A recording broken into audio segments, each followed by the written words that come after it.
So the best question we can ask of this story is, why did this story endure?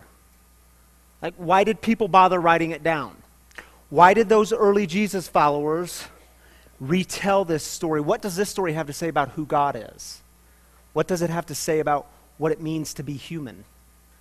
So follow with me for just a moment the trajectory of the story. Remember, it begins on Sunday. Last Sunday, we call this Palm Sunday. Y'all remember this? We celebrate. We get out the palms, and Jesus comes rolling into the city of Jerusalem, and we welcome him.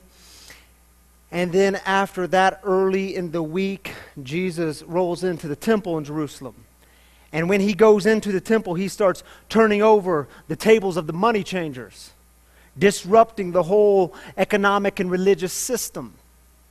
And then he walks out of the temple like a boss, and he gets outside, and some of the religious leaders are following him, and they stop him, and they say, whoa, whoa, whoa, whoa, whoa.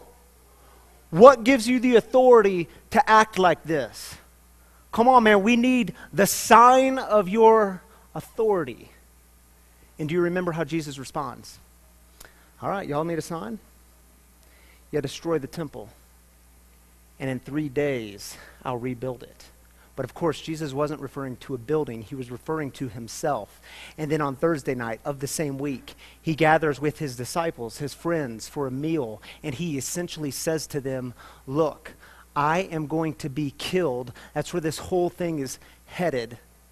And then on Friday, he's crucified by the Romans on a Roman execution stake known as a cross. And then his dead body is brought to a tomb Friday, Saturday, and what happens on the third day? Christ is risen. The tomb is empty.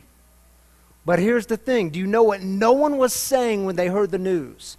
No one was saying, yeah, of course the tomb is empty. I mean, just like he said. Yeah, of course he's risen, just like he said he would. No. Man, when you read through the gospel accounts, the people closest to Jesus, they were the ones who were filled with fear and terror and silence. Even the story that Sally just read, Peter, that disciple, he goes running to the tomb, he looks inside, and it says he runs home and he was amazed. Or other translations say he wondered what had just happened. And it's worth noting, the women that discovered the tomb, by the way, it was always the women. When they came back to the men to tell them what happened, you know what the men said? Man, y'all are just telling an idle tale. Which is a really pretty generous reading, because the Greek there for idle tale is this word leiros, and it comes from the word delirious.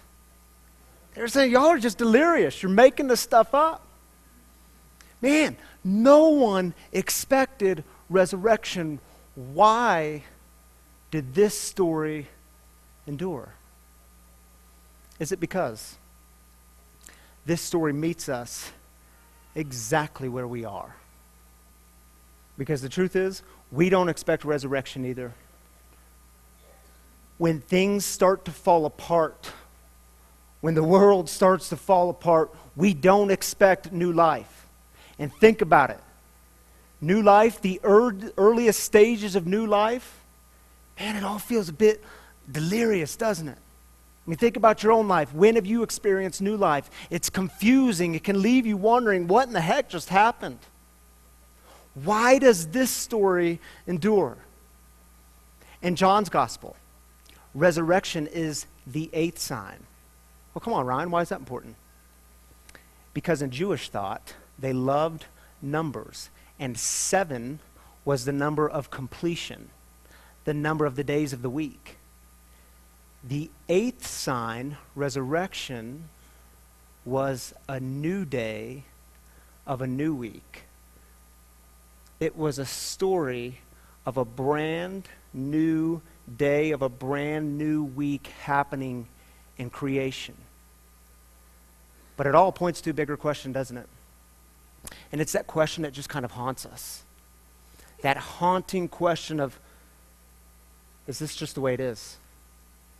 I mean, is this just the way it is? Addictions and violence and school shootings and betrayals and systems of injustice. Is this just the way it is, or can there be a new creation even out of this? Are we enslaved to how it is, or can something new come up even out of this? Why did this story endure? Is it because this story speaks to every human moment of anguish? And it says the final word has not been spoken. That this story says the story isn't over, and actually death might mean that something new is coming, because that's resurrection. And see, resurrection says that there is always the possibility of a new day. Resurrection asks the most provocative questions about how the world works. Resurrection says that God has not abandoned this place. God has not given up on the world. Resurrection says a new creation has begun, and we are invited to take part in it right here, right now. And if you're sitting here thinking to yourself, well, geez, Pastor, I don't even know if I believe in that resurrection stuff. Well, good, because sometimes I don't either.